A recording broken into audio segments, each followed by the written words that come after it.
सोचिए, जब दुनिया की न्यूक्लियर पावर सुपर पावर्स के सहारे अपने बम बना रहे थे, कोई अमेरिका की टेक्नोलॉजी ले रहा था, कोई सोवियत के रिएक्टर्स पर काम कर रहा था, तब भारत ने चुना एक अकेला, मुश्किल लेकिन स्वाभिमान भरा रास्ता। ना किसी का सहारा, ना किसी की मोहर, और जब टेस्ट किया तो जमीन के साथ साथ पूरी दुनिया भी हिल गई। ये कहानी है एक साइंटिफिक विजन की, एक पॉलिटिकल संघर्ष की और एक राष्ट्र की जो स्ट्रेटेजिक ऑटोनॉमी के लिए कभी झुका नहीं। ये कहानी है भारत की न्यूक्लियर जर्नी की। 1945 के बाद दुनिया ने न्यूक्लियर पावर का असली चेहरा देखा। हिरोशिमा और नागासाकी के बाद हर कंट्री चौकन्नी हो गई।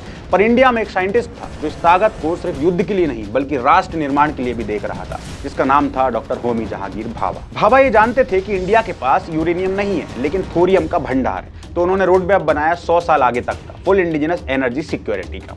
1950 से 1960 के दशक में इंडिया के पास न्यूक्लियर रिसर्च का इंफ्रास्ट्रक्चर तैयार हो चुका था और 1956 में बना अप्सरा, एशिया का पहला न्यूक्लियर रिएक्टर, और 1964 में प्लूटोनियम रिप्रोसेसिंग प्लांट।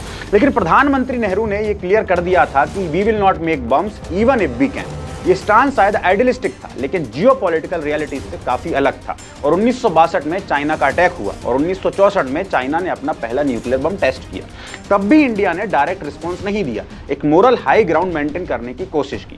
फिर 18 मई 1974 में इंदिरा गांधी के अंडर में इंडिया ने स्माइलिंग बुद्धा न्यूक्लियर टेस्ट किया पोखरण में, जिसे बोला गया पीसफुल न्यूक्लियर एक्सप्लोजन। अब ये एक टेक्नोलॉजिकल एडवांसमेंट थी लेकिन क्लियर मिलिट्री इंटेंट नहीं था। वेस्टर्न नेशन ने प्रेशर बनाया और इंडिया ने अगला कदम नहीं उठाया, और नतीजा ये निकला कि पाकिस्तान ने इस वक्त चाइना के साथ मिलकर अपना वेपनाइजेशन तेजी से बढ़ा दिया और अब्दुल कादिर खान ने न्यूक्लियर टेक्नोलॉजी चुराकर एक ब्लैक मार्केट तैयार किया। दुनिया के कई देशों ने सुपर पावर्स के साथ मिलकर अपनी न्यूक्लियर पावर को जनरेट किया, जैसे यूके की मदद यूएसए ने की, चाइना की मदद यूएसएसआर ने की और पाकिस्तान की चाइना और नॉर्थ कोरिया ने। सबने किसी ना किसी की हेल्प की लेकिन इंडिया ने किसी का सपोर्ट नहीं लिया। यही इंडिया को अलग बनाता है।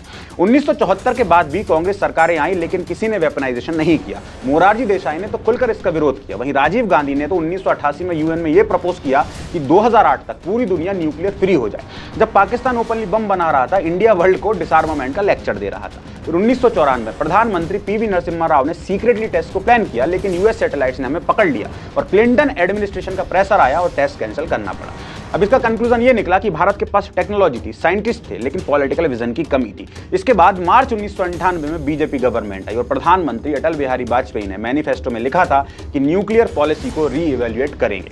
और इसके ठीक 2 महीने बाद 11 और 13 मई 1998 को भारत ने 5 न्यूक्लियर टेस्ट किए, जिसका नाम था ऑपरेशन शक्ति। अब ये वो वक्त था जब इंडिया ने अपने आप को परमाणु शक्ति घोषित किया। इसके बाद अगस्त 1999 को ड्राफ्ट न्यूक्लियर डॉक्ट्रिन को रिलीज किया गया, जिसमें शामिल थी no first use policy, credible minimum deterrence और strict civilian control and political accountability. अब इसमें नो फर्स्ट यूज का मतलब यह था कि भारत कभी भी पहला परमाणु हमला नहीं करेगा, लेकिन अगर कोई हमला करता है तो इसका जवाब विनाशकारी होगा।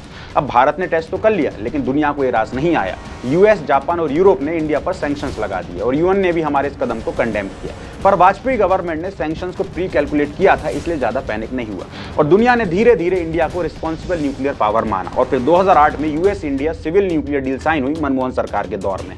इंडिया को एनपीटी के बाहर न्यूक्लियर स्टेटस भी मिल गया। दुनिया के देशों ने सुपर पावर्स की गोद में जाके अपनी न्यूक्लियर पावर बनने का शॉर्टकट अपनाया, लेकिन भारत ने चुना अकेला, गर्व से भरा रास्ता।